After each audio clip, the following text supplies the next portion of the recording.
Hey, welcome back to Crimes and Closets. This is Christy in my closet in St. Louis. And this is Beth in my closet in North Carolina. Happy Monday. Happy Monday. I think things are slowing down for us when this comes out a little bit. Yeah. We're getting back on track. My kids will be back in school. Your kids will not long after that be back in school. Next week. Yep. Next week. Mm-hmm. That's good. It's happy. I'm happy. Yeah, I know. Everyone, including the college kid, they all start on the same day, which is weird to me. Oh, yeah. That's exciting. I saw this TikTok that was talking about back to school shopping, which, man, what a ruckus. Like, having to do 3 kids lists and they all 3 need different things. I looked like a crazy person. I'm like, I need 12 composition notebooks, 19 folders, 6 reams of paper. Like, it was just so stupid. Well, 12 boxes of tissues. I am going to miss the elementary version of, hey, order this box and it'll just show up at your kid's classroom in August, which is what I do for my youngest. But I just ordered my middle guy's school supplies. You probably can't see the box back there, but it's a giant box. And I'm like, why is it so big? Well, they sent me 6 binders. I had no idea that I bought 6 binders. He doesn't need 6. And I go back to my order and it does say 6, but I didn't catch it because like you just like click and it like puts everything in there. So I just assumed it put it in right. Unless I did it twice accidentally. I don't know. I have no idea. But I have 6 binders and I'm like, well, now I'm going to have binders for the next 4 years for anybody that needs one. That's funny. And you have to find a place to store them. But so I am complaining, but I just saw this TikTok about this woman who was like, why is everyone complaining about back to school shopping? Because what you're not recognizing is they're taking your children. They're going to take your kids all day. Exactly. They're taking 5 days a week. She's like, they could put laundry detergent on this list and I would buy it for them. Get these kids out of my house. Here, have whatever you want. Like, it's so like, true. Yes. You want a thing of paper towels for your bedroom or your house, whatever, bathroom? Here's paper towels. I will buy this for you. You need a new rug for your kitchen? Got it. Right. Take what do my you children. Yeah, I thought it was so funny. Oh my gosh. I tried to remember that when I was running around Target with 2 carts too. Yeah. Oh my gosh. Yeah. That's all my updates. What do you got going on? Happy back to school, everyone. Yeah, happy back to school. Happy back to school for me next week, but it means I'm just preparing this week, which is fine. So anyway. Well, we did watch well, it was not a documentary. It was a dramatization of a true story. Oh, yes. Yeah. Mm-hmm. Right? Under the bridge? Yes, I think that is true, but I will say that it's the people who it happened to, or well, the real people were involved in the making of it. And so I feel like it's accurate.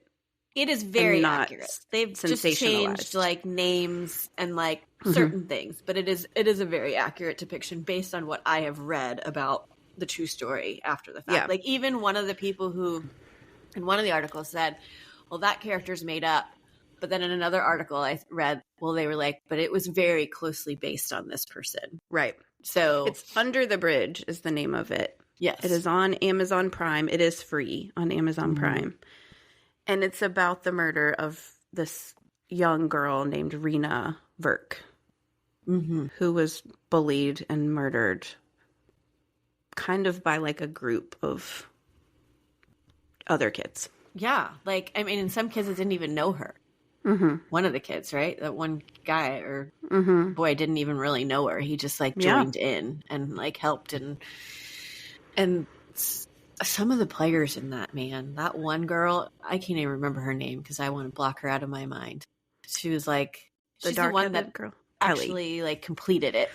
Like, yeah, because they beat her, but some of them then left and then a couple stayed and like finished the job essentially, so to speak. She was, if that is what she's like in real life, like if they really truly depicted her true, she's an evil person. Yeah, like, she's sociopathic. Yeah. Completely. Like, awful. The way she talks and the things she does. Oh, It's a very good show. It is. Came across it randomly one day. I was looking for something to watch, and I like to watch like series, and it came up and like a recommended for you, and I was like 2 episodes in, and I'm like, Beth, you might want to check this out. Yeah, so you actually told me back when my friend Wanda was, we were together. She was on an intro, guys. And both of us watched it. And both of us were like, holy smokes, this is a great show. Like you said, 2 episodes in, you're like, what's going on? What is happening in this town? Like, yeah, it's really good. And the because it's like it starts out with this like reporter coming back to her hometown in Canada, to like write a book on what it's like to be a girl in this area or something like that, essentially, or the girls in this area. And that's like, I don't know if that's like true as to how it like came about, but this journalist is actually played a huge role in like figuring this case out. Yes, as depicted. Anyway, so it's very interesting. Like, yeah, anyway. Highly recommend if you guys would need a show once kids go back to school. Yeah, or just in general, that's a really good one. So yes, very good. So anyway, I don't know. Okay, what else? You got anything else for me? I don't have anything else for you. Do you have something for me? I don't think so. Do you want to have a crime? Oh, right, that. It's been so long since we've done an intro. I don't know what you're talking about. I'm looking at you like, did I tell you I was going to tell you something else? a murderer. Yes, pretty sure. I will tell you about a crime that is terrible. So, all right, only if you're ready for it. I'm ready. All right, here we go. Okay, this case was sent to us by our friend Candace. Hello, Candace. Oh, my friend Candace. Hi, Candace. Yes. It's funny because I told you this the other day, but I started watching Dateline on this, and I kept thinking, like, why is everyone so familiar? Like, what's happening? And I thought maybe we did it. We just talked about this on another one. Like, I need to check and make sure we haven't done this one before. Okay. And then I realized that it was like I had just watched this one not too long ago with Emery, like one of our evenings. So anyways, and I do remember thinking at the time, like, this is nutty. And like how icky, I hate that word, but like the perpetrator is, he's icky. Like he's weird. But anyways, this is the Brooke Wilberger murder. Wilberger. Yes. Doesn't sound familiar to you? No. Good. It's means a heck we didn't, of a name. Means we didn't do it. Okay. No. All right. Okay. So we're heading out west for this one. We're going to Corvallis, Oregon. Okay. It's a town about 45 minutes north of Eugene, and it has a population of about 60,000, so not too small. Okay. Pretty decent. Brooke Carol Wilberger was born on February 20th, 1985, to Cammie and Greg Wilberger. They had 6 children, and Brooke was their 5th. Okay. Greg is a process engineer for Borden Chemical, and when I looked up what that was, because I had no idea, it's basically like a chemical engineer. So, okay. Cammie teaches 3rd grade in the Bethel School District, which is in Eugene. So that's where they live. I already said that. The family lives, it's a town just outside Eugene, but she teaches in Eugene. It always cracks me up when town names are like people names. Like that's true. Indiana. Oh, yeah. Eugene, Oregon. Eugene. Mm-hmm. Let's go to Eugene's house. Yeah. Where are you going? Eugene's. Yeah. Sorry. It is funny. Sidebar. Gary always gets me. Eugene hasn't gotten me as much, but Gary always gets me. Yeah, Gary's a good one. They were very involved in their LDS community. I'm sure you probably know, but the Latter-day Saints community. It's Mormons, right? Yeah, I think so. I don't know. Yeah. I always get confused, but I just always know what LDS is. So, Brooke was a fierce child. She didn't speak until she was 4, though. And when she did talk, people had trouble understanding her. So she had some speech issues. But she didn't let it slow her down. She was a great athlete. She ran track. She played basketball and soccer. She loved to snowboard. She loved to bake. And she loved scrapbooking. Remember when we used to scrapbook? Oh, man. That was an era. It was an era. And I had a scrapbooking era. And 2 of my children have one and 1 does not. Oh, I never got into it, I have to say, but I had plenty of friends who did. Oh my gosh, I had like the rolling bag and would like get it in the car and go to my friend's house and we would scrapbook for the entire day. It's great. Yeah, it was fun. I'll have to show you Isaiah's list sometime. Well, and it's fun. Little fun things in there. Anyway, okay. She loved where she lived and loved the outdoors. She was intelligent, beautiful, and nice to everyone. The minute she was allowed to date, which she had the same rule I had. I wasn't allowed to date until I was 16. And that was her rule too.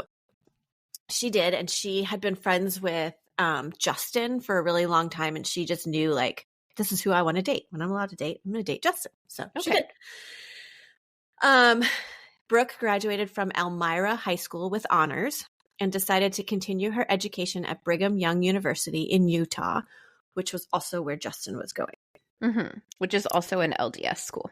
Yes. I was going to say, like, that's pretty common for people, like, from that community, I think, to go there. Mm-hmm.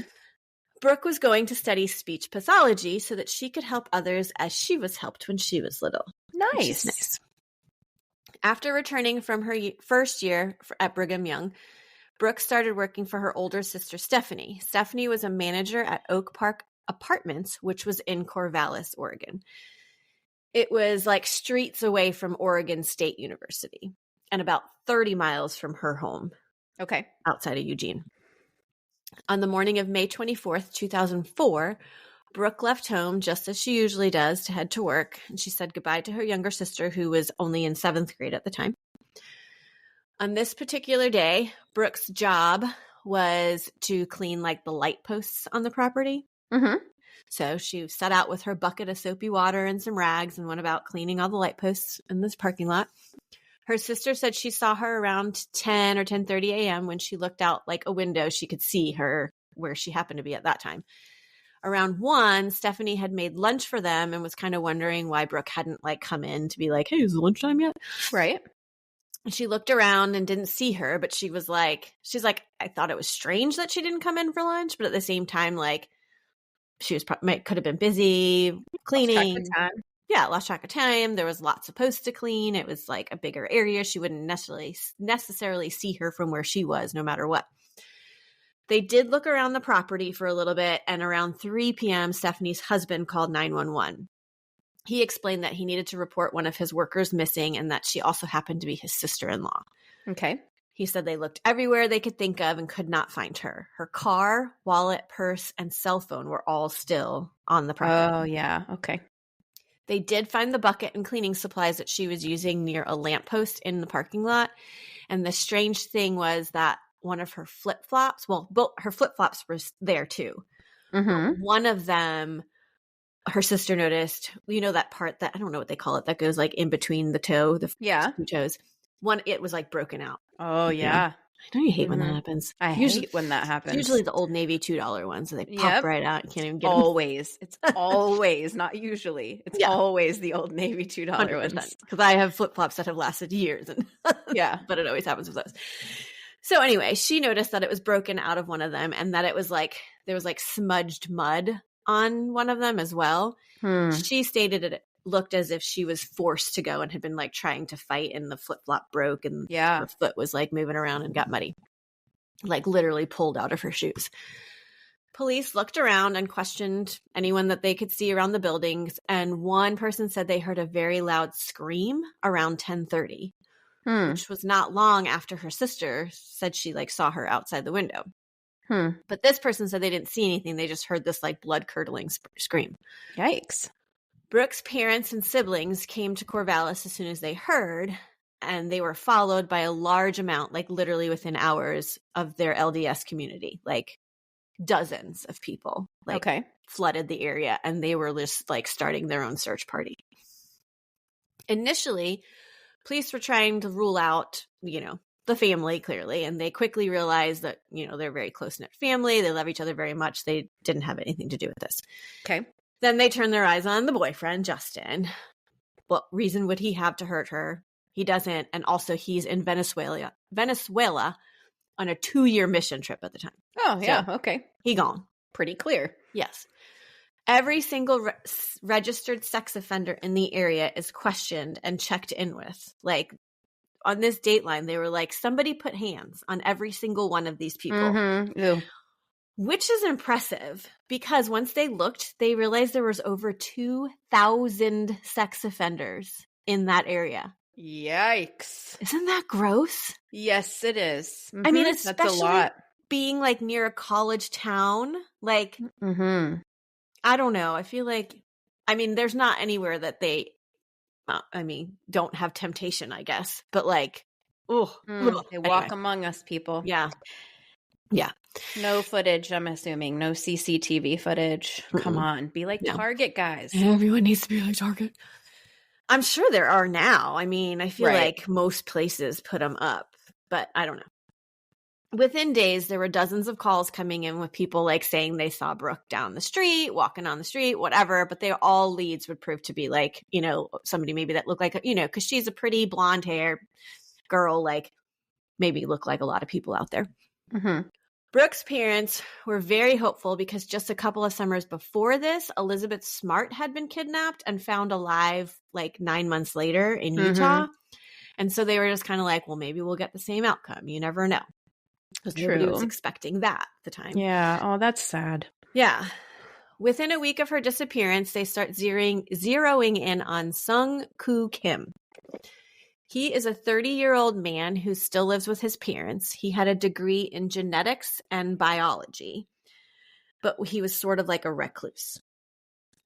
He sat at home like buying stocks on his computer, and he had been arrested for burglary of some of the students' apartments / dorms at Oregon State, and he was out on bail at the time.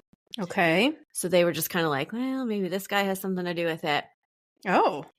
Because they thought maybe it was like some sort of progression because they had found thousands of women's underwear in his home after his arrest. Yikes. So that's like what he had been going in and like stealing. Oh my gosh. He was breaking into people's houses to steal their undies? Mm-hmm. Yeah. Huh.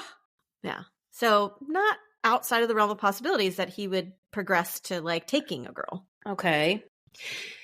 They executed a search warrant at his house one night, very late, and there's like video footage of it, and they actually like blew open the front door. So it's like they knocked real quick, said search warrant, and then blew the front door open to like, I guess not give anybody a chance to do anything. Okay. Like hide anything. Traumatic. Yeah, real. So when they're in there, they find on his computer 40,000 pictures and 4,000 videos, most of which depicted women getting tortured, raped, and mutilated. Gross. So, yeah, not the best thing to have on your computer. He also had a document on his computer that was like a how-to guide for committing a sex crime. And police were like, this is either a plan that he had or something he had carried out and documented. Like, they didn't know which. They also came across a bag of dryer lint that they linked to an Oregon State student who had looked like Brooke and hung out at the Oak Park apartments with like friends who lived there. And he had like a bag of dryer lint of hers. What in the Sam hell? Exactly. So they're thinking like not too much of a stretch for him to have seen Brooke there, or he maybe even thought that she was her from behind or something, you know, and he had taken an opportunity. He clearly has some strange fantasies. Well, yes, there is definitely something going on in this mind of this guy's. So, however, they find no evidence of Brooke in his home, and they also discover that he has an airtight alibi. The day Brooke went missing, he was 75 miles away because he lived close to Portland. But he did like clearly make trips down to Oregon State, like, or up, whichever direction. Undies. Right. Yeah.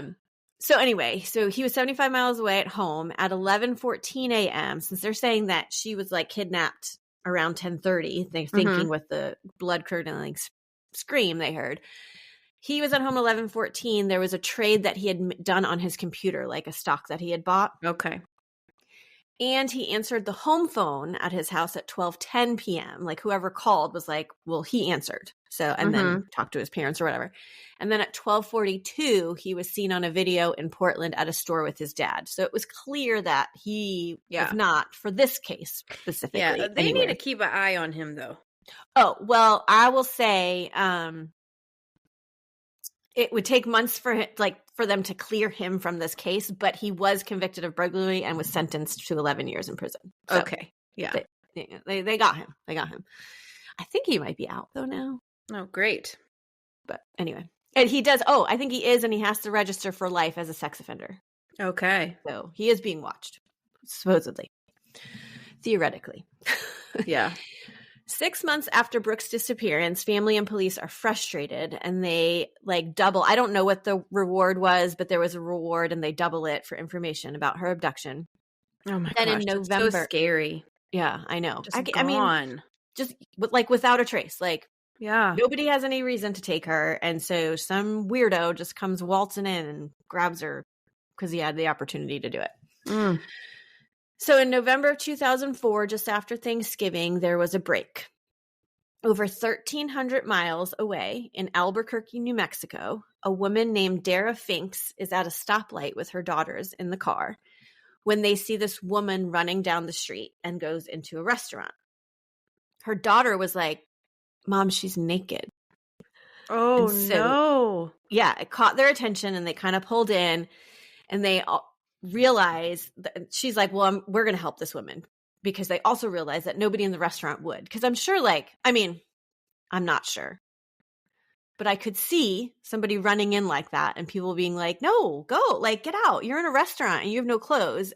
I think my initial response would be like, "Let's get a jacket over this girl and see what's going on." 100%. But I can see other people doing the opposite. So Dara helps this woman, gets her in the car, and all she's saying is she's clearly scared. And she's like, "He's got a knife. He's going to kill me." So she's like, "All right, let's get you some help." This woman tells her she was kidnapped. She had been walking down the street and a man came from behind her and grabbed her, sexually assaulted her, tied her up with her own shoestrings. And then he drove around with her and then stopped at an apartment complex, and he got out of the car, and she was able to loosen the ties and get free and get out of the car and run. Okay. So Dara takes her, like I said, into the car, told her she's safe. Let's go get you help. And as they were in the car, again, at a stoplight, the woman's like, "Oh my gosh, there he is." And he was literally in the car, looking for her at that point. So they get to the police station safely. She tells him he's a white male, shaved head, wearing a hat. She actually is able to give him a really detailed description of him and of his car. And he has a pretty distinctive little red car with flower patterns on his seats in his car. And so pretty distinctive car. Okay. Police go to the apartment complex that the man had stopped at when she escaped and knocked on the door of the apartment that she saw him go into. And the woman in that apartment was not cooperative at all at first. She wasn't really cooperative at all in general, but she did say that she knew him as Joe and that he spoke Spanish. And then after some more time, she's like, "Well, here's where you might find him." So police then go to this place. They find his car, which is empty. And they just kind of sit there and wait because they're like, he's probably going to come back to it eventually. So hours later, 3 men start walking towards this car, and one of the police officers just goes, "Joe." And one genius. Looks. Yeah, right. The simple things. Yeah. So they immediately go and talk to him and cuff him and search his car. And they find a knife and a crack pipe in his car. He doesn't resist at all. It's he's just like, "Great, you got me. All right, let me just go with you." Okay. This man is Joel Patrick Courtney. He's a 38-year-old mechanic/fisherman. He lives in Rio Rancho with his wife, Rosie, and 3 children. Wow. Police did a quick background check and find out that he had originally been from Beaverton, Oregon. Mm-hmm. Which, I don't know if you know this, but that's where the Nike outlet is. No, I did not know that. Yeah. Pretty sure that's where Beaverton? Beaverton. It's right outside Portland. Okay. Yeah. He had moved to Alaska, Florida, and then eventually settled in New Mexico with his wife and kids. He had always worked as a mechanic or fisherman in the places that he was. There was also a bench warrant out for him because he had been pulled over for a DUI in Oregon and had a court date that he never showed up for. So this piques their interest. So the Albuquerque police were like, "Let's give Oregon a call." So this guy talks to someone in the station and explains what this guy has been accused of, and the police department that he had called where he had gotten the arrest or the DUI said, oh my gosh, you need to call the police in Corvallis because this sounds a lot like something that they've been looking into recently. Wow, so they immediately thought of Brooke. Yes, because it was like Wow. everyone knew about it. It was like so big in the area, and it was like blocks away from the Oregon State campus, and this woman was a college student in Albuquerque, and she was just walking, and so it was like college student, missing, blah, blah, blah. Okay. So it was known that Joel had been in Oregon at the time that she went missing because his court date was around that time that he was supposed to go. It's discovered that in May of 2004, Joel and his family were visiting with his sister, Dina McBride. He had gotten some temporary work in the area and also had a court date. He was supervising a cleaning crew, and they were there for like a couple of months. He would be traveling like all around Oregon during that time. On the date that Brooke went missing, he was out traveling, supposedly at work and going to this court hearing, but he didn't return home back to Dina's house for 36 hours. Oh. And when he got back, he's like, you'll never guess where I was. And they were like, okay, tell us. And he's like, I was kidnapped by 3 guys and they took me to the woods. And then there was this other girl there and there was blood and knives and guns and whatever. And it was just crazy. And he just like went on with this crazy story. And they were like, what? Okay. His sister did not take him seriously at all because she was like, I'm pretty sure that you're high on something and you're coming down and you just made all of that up. Okay. He did make it all up. Uh-huh. So the day Brooke went missing was also the day he was supposed to report to court, which he never showed up for. And when they looked into that, they realized that the court had received a phone call from Joel stating that he'd be late. He's like, I'm on my way, but I'm going to be late. However, he never showed up at all. And they traced that phone call back to it being placed in Corvallis. Okay. So he's like there on that day. Joel at the time had been driving a green Dodge minivan with Minnesota plates because this was like the car that the company that he was worked for at the time had provided him during that time. So this proved to be important because a green minivan had been spotted that day and reported the same morning near Corvallis, and around 9:30 a.m., an Oregon State University student said that they were walking down the street, or she was walking down the street when this van approached her, asked her for directions, got out and like opened up the van door, and she got really spooked just by like that happening, and so she just like walked off in the different direction and left, but she reported it. Then not long after that, an athletic official at OSU noticed a green van in the parking lot, and that they were stopped talking to this other student as well, another woman. And he thought it was strange. And so he like kind of drove his car and pulled up next to the van. Good. And like looked at him. And then this van pulled off. And then he just left because he was like, okay, well, I got this guy to go. And the girl was on the phone with her mom at the time, and like the whole time was like kind of telling her mom what was happening, and she was like, this gives me the creeps, walk away, walk away, walk away. So she was like attempting to get away. It's a creepy man in a van. Yeah, exactly. Ban the van. As our friends over on True Crime Garage say. So, and later on when they discovered all these had been reported, they go back to that athletic official and they're like, here's a picture lineup, and he picked out Joel as the person that was in that van. Okay. So police are like, we need to find this minivan. So they go through the company that had hired Joel, and they find this van, and it's up in Washington State, I think. So they take the car, they find it, and they take the car apart piece by piece, and they end up sending it off to a lab, the FBI lab, for testing. Because they're like, we want to know who's been in this van and whatever. So meanwhile, the FBI goes and questions Joel, and he insists. He's like, I don't know who you're talking about. I don't know this girl. Never seen her before in my life. Now, Whatever. and this is Brooke and the other person that is accusing him of kidnapping her.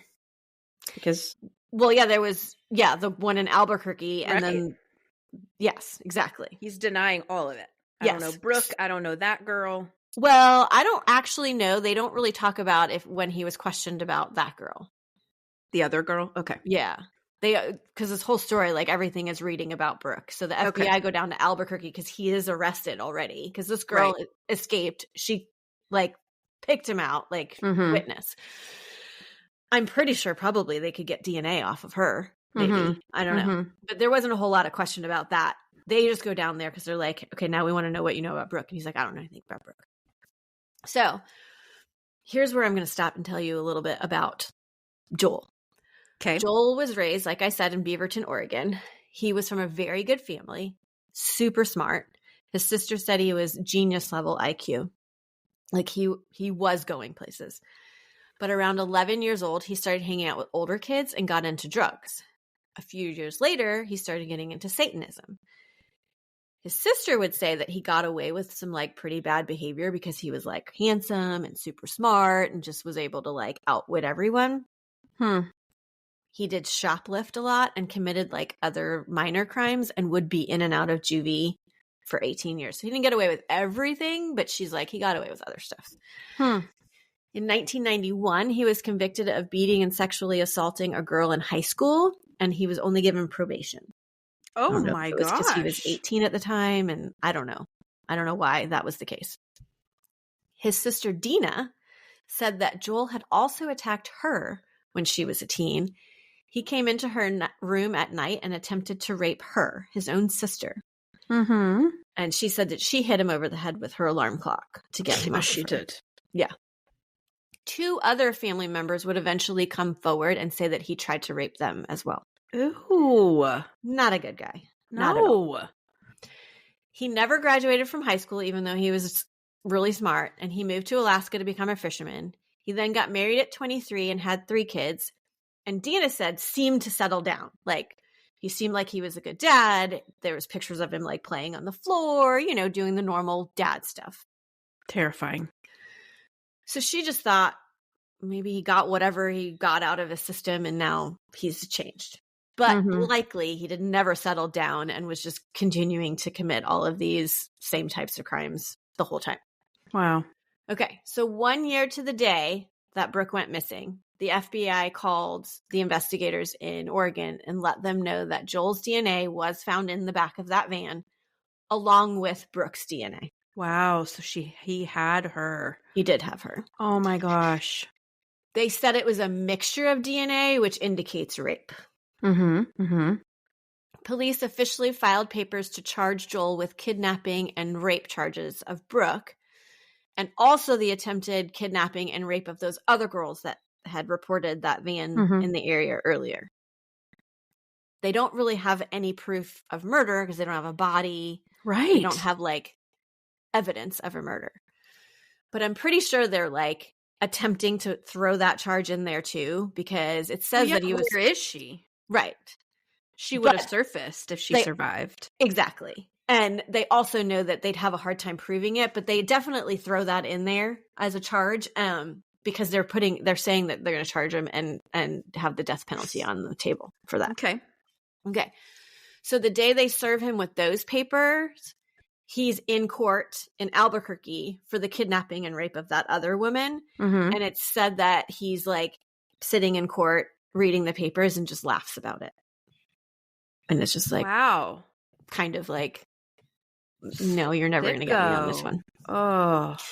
He proceeded to do everything he could to delay his trial in New Mexico for the kidnapping and rape because he knew that he could not be charged with Brooks officially and like extradited until that charge was resolved in Albuquerque. Okay.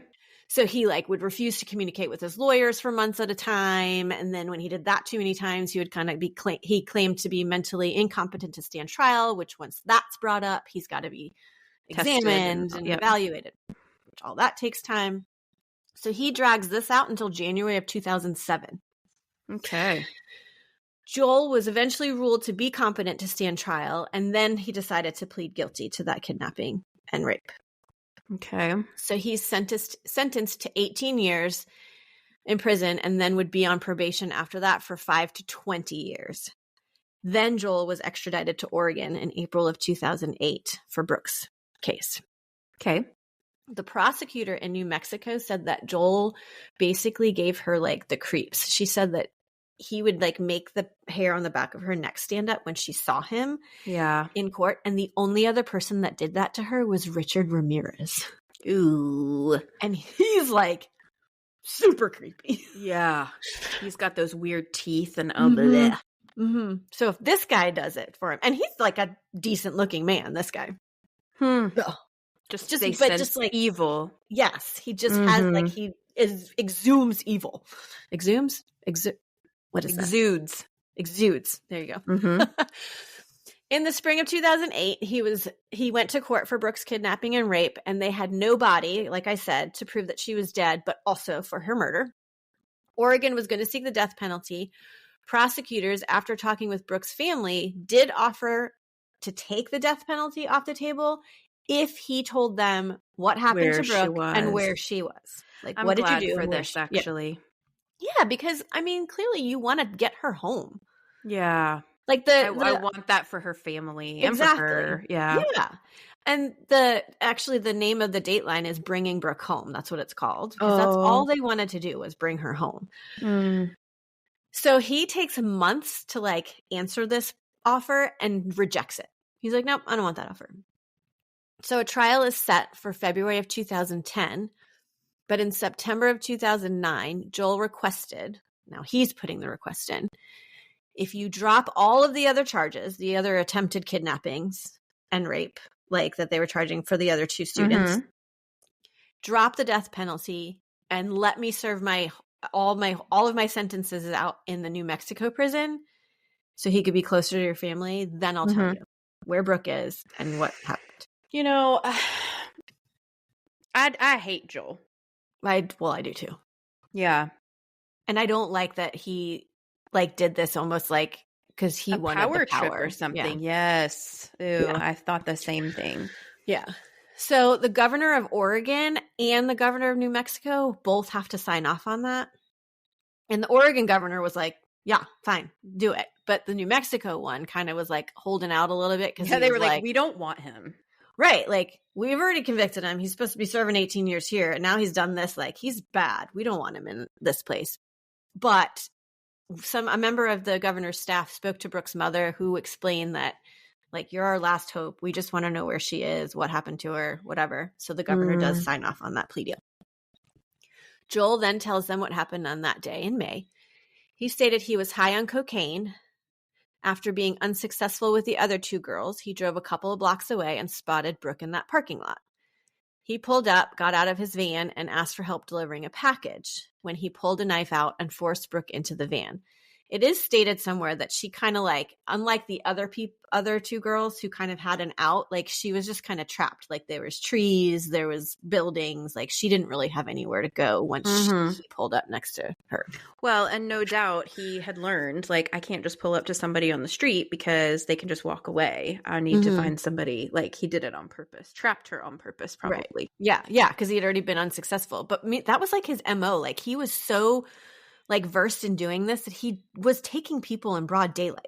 Like he had no qualms. He wasn't waiting for somebody to be in a dark alley for nighttime. Like they were like, was truly evil. So he got her in the van. He then drove west and pulled over to duct tape her hands, kept her tied up for hours, including going through like drive-thrus to get food. He kept driving and pulled off the road onto a logging road. It's always a logging road too that people go onto. He then raped her. He said that Brooke fought him, and he was surprised at how hard she fought him and how strong she was. And that was when he decided that he needed to kill her because of how hard she was fighting him. He bludgeoned her to death with a large piece of wood. Oh my gosh. He then took her body out and left it in the woods and covered it with logs and other wood. And he drew a map for police to where to find her. The police immediately drive out there and look, but they don't find anything. But it's getting dark and whatnot. So they end up going back, get more details from Joel, and the next morning bring a cadaver dog out to the scene. And then they start finding items of clothing and then her remains. They knew it would take some time to officially identify her remains, which they would eventually do through medical or dental records. But when they first found her, they called her mom and said, hey, in hopes of identifying that this is your daughter quickly, can you please describe the watch she was wearing that day? And her mom described it to a T because she had just given it to her for Christmas like 5 months earlier. So after 5.5 years, Brooke was brought home. She was only 10 miles away from where she was taken. And the search teams that were like out right away in that area, they were close, but they were not like in that exact spot when they were searching. The next day, Joel pled guilty to 1 count of aggravated murder and was sentenced to life in prison without the possibility of parole. After all this, Brooke's mom spoke at a press conference, and she stated how grateful she was for everyone's hard work on her daughter's case, and also that she was grateful for Joel, who decided to do the right thing and tell them what happened and where she was. And I think that's pretty amazing because I cannot say that I'd be grateful for a perpetrator for that. I mean, like, yes, I would be grateful, but not like able to say that I'm grateful for him. No, and I don't think he was doing the right thing. I think he was trying to get his way. Yeah. Yeah. Oh, 100%. Yeah. He's just I basically feel like this was like a summary of that Dateline episode. Just so you know, if anyone ever watches it, like it's going to be pretty close. Because like they just did a really good job of covering it, and like all of the articles basically that cover it that I also read like say all of these exact same things. But like seeing that family, like I'm glad there was an episode because that family is just like awesome. You know when you just like see a family on there and you're like, look at them, like yeah, they're just glad to have her home and to be able to like put her to rest and like anyway and know what happened instead of because so many people out there they don't know what happened. Their kid is or loved one is gone and they have no clue and never know. Yeah, and that's such an empty feeling. So not only did they find out, but they did also get justice for her, which is good, and I'm glad that happened. Yeah I just hate that it was like on his terms. It just you know what I mean, like I just want to like I think you should have the death penalty. I mean, I don't know. We go back and forth about the death penalty, but like he's one that should be like not breathing air. And you know what's interesting? Also, I didn't put it in here because I was like, I can't put every detail on this Dateline. But that you mentioned that his sister Dina, she talks about because she participates in that episode. She talks about how her mom, like when all this was happening, because she was prepared to testify against him. But her and her mom had a bunch of conversations about it because she's like, we're for the death penalty. Like we are advocates for it. And she's like, we had to sit here and think, wow, like you can say you're an advocate, but when your family is the one that's facing it, even if they are evil, like, are you? And she was like, we're for the death penalty if they want to give it to him. Yeah, so, I mean, he's a serial rapist. He wasn't going to stop. Yeah. Clearly. He didn't stop after Brooke. I mean. No. Yeah. He was convicted of another one after her. So it's awesome that person escaped. The other lady in Albuquerque, she escaped, and she is like the one who essentially brought like him to justice and stopped him by surviving. Yeah. Good. Yeah, for sure. That's a really sad case. I know. Well, oof. But he went by Joe. But his name was Joel. That one lady said, okay, she knew him because as they Joe. said, "Hey, Joe." Right, but I'm guessing that there were people that knew maybe I don't know. Maybe this was like a drug person, like a drug dealer that he was going to see or something. I don't know. And like he went by Joe. I don't know. I mean, yes, that part, but I like didn't hear him being called that anywhere else. Right. And they just assumed that they're glad they got him because they would assume that he would have just like gone across the border since he was fluent in Spanish, like gone across the border and like disappeared and like. Yeah, he could have. Yeah. Anyway. Gross. Yeah. I'm glad he's behind bars. Yeah, me too. Bye, boy. Bye. Rest in peace, Brooke. Yes. Glad for her family. Good job. Mm-hmm. We love a Dateline. We do. I love a good Dateline. Yeah. All right. Well, thank you very much. I forgot who sent this one in. Candace. Oh, Candace. Oh my gosh, my friend Candace. Thank you, Candace. I bet she saw it on Dateline too. Probably. Yeah. Thank you, Candace. She's my friend in West Virginia. I love her dearly.